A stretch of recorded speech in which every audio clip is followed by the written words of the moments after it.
Yo les terriens, ici Sweep et j'espère que vous allez bien. Alors la semaine dernière, j'avais fait une toute première vidéo sur la cosmologie et donc surtout sur les multiverses et les itérations en vous apprenant un peu l'histoire, les modifications que l'on connaît, l'histoire de tous ces multivers, les différentes itérations et comment c'est arrivé. Et bien aujourd'hui on va continuer un peu dans la lancée, non pas sur l'histoire des différentes itérations, mais surtout sur ce qui s'est passé et ce qu'a apporté chaque itération.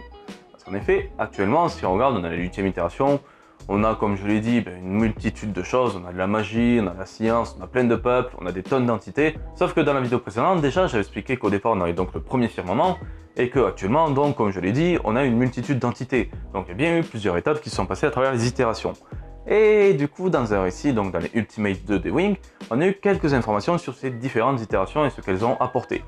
Donc je précise, la vidéo risque d'être un peu courte, parce qu'on a peu d'informations sur chaque itération, et voilà, mais donc je m'explique quand même avec vous. Si elle est courte et même si la vidéo précédente et la suivante sont un peu courtes, c'est tout simplement parce qu'en plein milieu d'octobre, je suis parti au Japon.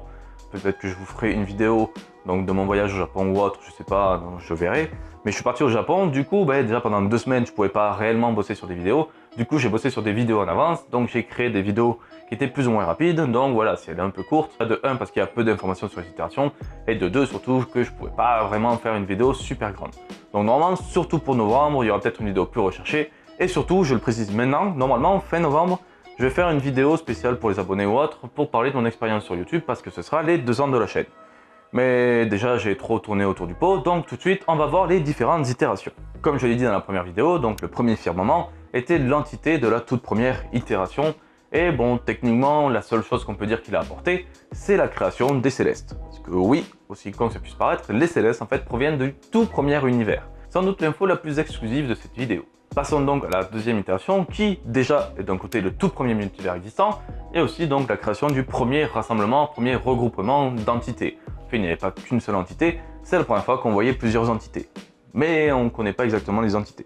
Par contre, une des informations qui est citée donc sur cette itération, c'est que c'est l'itération qui a créé l'Oméga Force. Et l'Oméga Force, c'est tout simplement, j'en sais rien. En vrai, non, vraiment, il n'y a quasiment aucune information sur ce qu'est l'Oméga Force.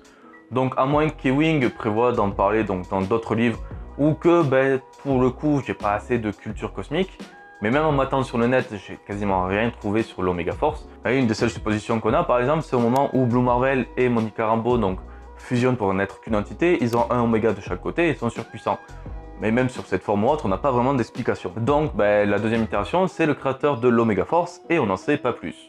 Après, si, j'ai vu sur le net, il y a une supposition, ou en tout cas un petit truc sympa par rapport à l'Oméga Force, et ce que ça peut représenter, donc là c'est à vous de me dire si ça peut vous intéresser ou non, et je ferai une vidéo spéciale. Pour la troisième itération, que l'on surnomme aussi la continuation, une des seules avancées visiblement qu'il y a eu, c'est que cette itération fut la première créatrice, ou le premier créateur donc du Lifebringer. Car de notre côté, on connaît donc Galactus en tant que Lifebringer, là c'était le tout premier Lifebringer, donc la toute première forme de Lifebringer, mais on n'en sait pas plus là-dessus, on ne sait même pas si c'était une forme de Galactus qui avait cela ou autre. Là vraiment, on sait qu'il y avait un donneur de vie, peut-être que c'était la naissance d'un côté même du Phénix, on n'en sait rien parce que le Phénix c'est la représentation de la vie ou autre. Peut-être que c'était un peu plus comme Galactus où il donne la vie sur une planète, on n'en sait pas plus, mais visiblement, cette troisième itération a apporté le premier porteur de vie. La quatrième itération, donc aussi surnommée le pèlerin, n'a visiblement pas apporté grand chose comme information et comme chose dans le multivers. En effet, lorsqu'on voit toutes les itérations donc dans Ultimate 2, on nous dit que lui il a disparu, qu'il est même à la recherche de différents mystères en dehors du multivers ou autre, mais on ne sait pas vraiment ce qu'il a fait là-dedans. Par contre, information assez importante et assez intéressante, le fait qu'une itération, donc la formation de multivers, se mette à chercher des mystères en dehors même du multivers, signifie qu'il y a peut-être des choses intéressantes en dehors même donc de l'univers et donc sans doute du multivers et peut-être même du multivers Marvel. Parce que oui, autre info, justement ce que je disais tout à l'heure par rapport à l'Oméga Force, il y a la rumeur qui parle un peu de l'Oméga Force et aussi un lien justement avec le voyageur, donc la quatrième itération qui a disparu. Donc voilà, à la fin de la vidéo, dites-moi si la petite théorie qu'il y a autour de la quatrième itération de l'Oméga Force vous intéresse ou pas. C'est assez fun quand même, je vous le dis, mais à vous de vous dire si ça peut vous intéresser ou pas. Vu que c'est qu'une théorie, il n'y a rien de réellement officiel. Cinquième itération, il s'agit tout simplement du créateur de la magie. Parce qu'en effet, avant lui, la magie n'existait pas du tout. En effet, il est le créateur des arts occultes. Donc pour vous donner une idée, s'il n'y avait pas eu ça, le Docteur Strange, l'ancien, le grand ancien, tout ça, tous ne pourraient pas utiliser la magie, ça n'existerait pas. Et une des autres choses qu'on dit aussi sur cette cinquième itération, c'est qu'il est en même temps le tisseur des illusions et du changement. Donc en soi, ça veut rien dire, hein. En fait, j'ai rien compris par rapport à ça, ce qu'ils insinuent. Mais il est possible que justement, en fait, cette petite phrase signifie tout simplement qu'à travers sa magie qu'il a créée, il a fait des changements dans l'univers. D'où le fait de, voilà, les illusions du changement.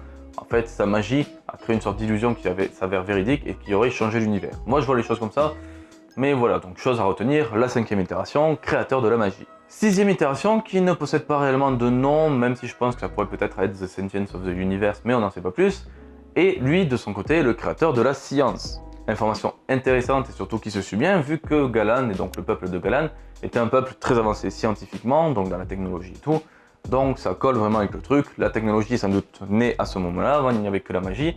Eux ont peut-être fusionné magie avec la technologie pour créer justement tout ce qui est technologie ou autre. Donc cette 6e itération est la créatrice de la technologie dans le multiverse. 7e itération, il s'agit tout simplement d'Infini.